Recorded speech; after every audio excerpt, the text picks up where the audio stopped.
दोस्तों, आज के इस एपिसोड में मैं आपसे बात करूंगा दो चीज़ों के बारे में। दो चीज़ें जो है, सबसे पहली तो जो मेरे नया एक्सपीरियंस है कि गाड़ी ओवर हीट होती है तो उसको कम कैसे करना है। तो मेन जो उसमें है, सबसे मेन तो यही रहेगा कि आप जो आपका रेडिएटर है उसको 2 रो से 3 रो में पहले तो अपग्रेड कर लो, ठीक है।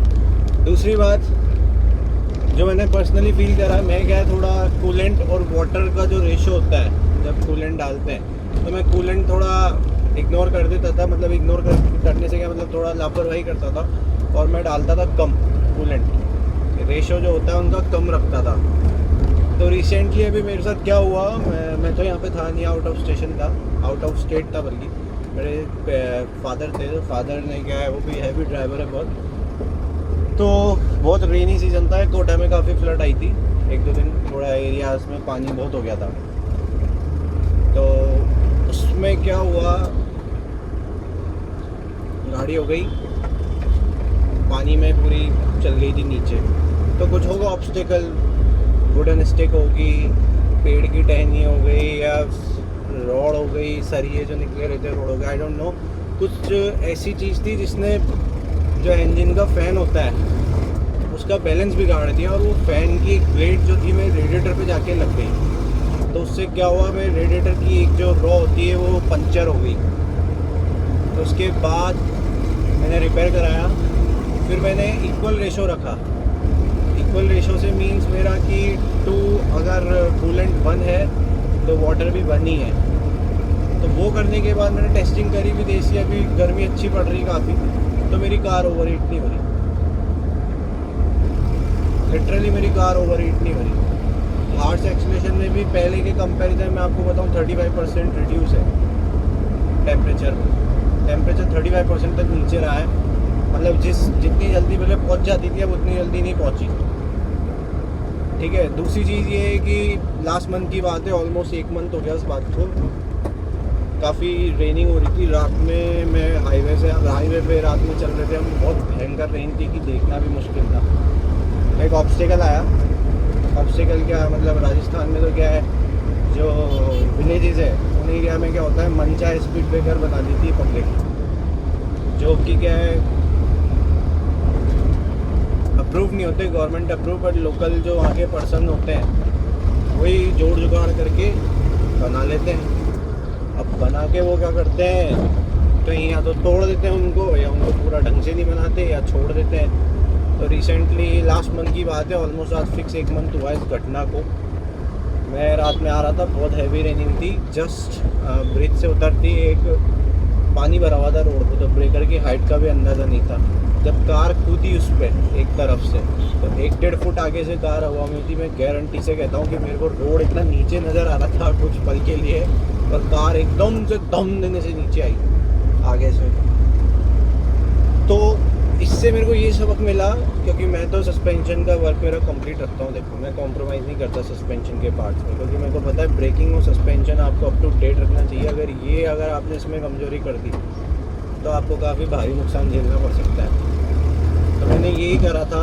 तो मेरा जो सस्पेंशन का बम्पर होता है, जो सस्पेंशन की ट्रैवलिंग को रोक देता है एक पॉइंट के बाद, मैं आपको उसकी कंडीशन दिखाता हूँ कि उसकी कंडीशन क्या होगी।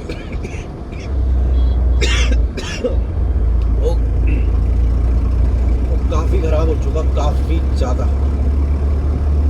देखो आप फोटोज में, मतलब मैं शॉप पे गया तो शॉप वाला भी ये बोला कि भैया कि आप बच कैसे गए, कि कोई और कार होती तो ख़त्म थी।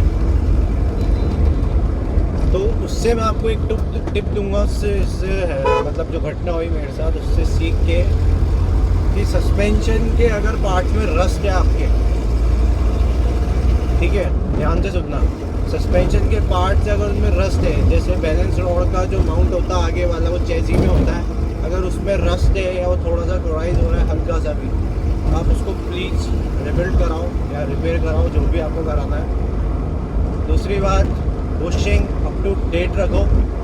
ब्रेक लाइंस में आपको बोलूँगा, अगर आपकी ब्रेक लाइंस 5-6 साल पुरानी हो चुकी है कार की, एम्बेसडर की, तो प्लीज़ ब्रेक लाइंस नहीं खरीदो। अभी जो मेरे ब्रेक लाइन डली हुई है, ब्रेक हॉसेस डले हुए हैं, उन पर जो स्टील की जो स्प्रिंग आती है उनकी प्रोटेक्शन भी है ऊपर, और ब्रेक लाइंस भी काफ़ी हैवी ड्यूटी है, अच्छे से ढूंढ के दी थी मेरे को शॉप वाले ने।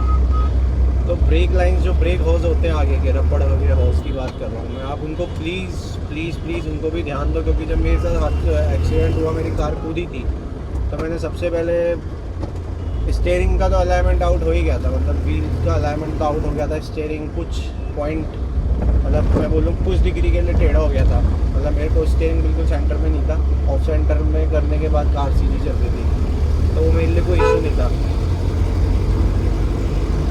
बट सबसे पहले जब कार कूदी तो सबसे पहले मैंने ये टेस्ट करे कि ब्रेक कैसे हैं, क्योंकि रबड़ होसेस होते हैं, सस्पेंशन ट्रैवल होता है, उसके साथ पुल होते हैं। सस्पेंशन मेरा तोड़ के इस बम्पर को एक्स्ट्रा 3 इंच और ऊपर गया था, ठीक है, कार 70-80 की स्पीड से भिड़ी थी उससे, तो इतना ऊपर गया था।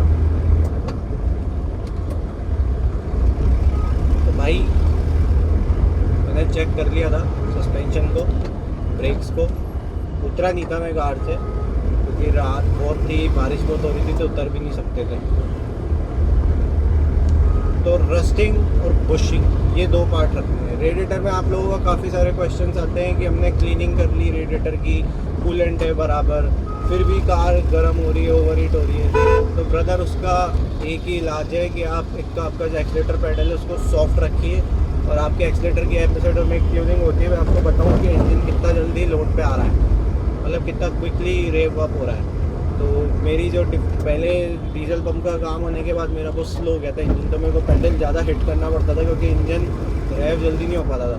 तो आपको उसके लिए क्या करना है, जो आपका एक्सीलेटर लीवर है जो पंप पे, उसको थोड़ा सा टाइट करवा लीजिए किसी भी मैकेनिक से, आप खुद कर लीजिए आपके अकॉर्डिंग,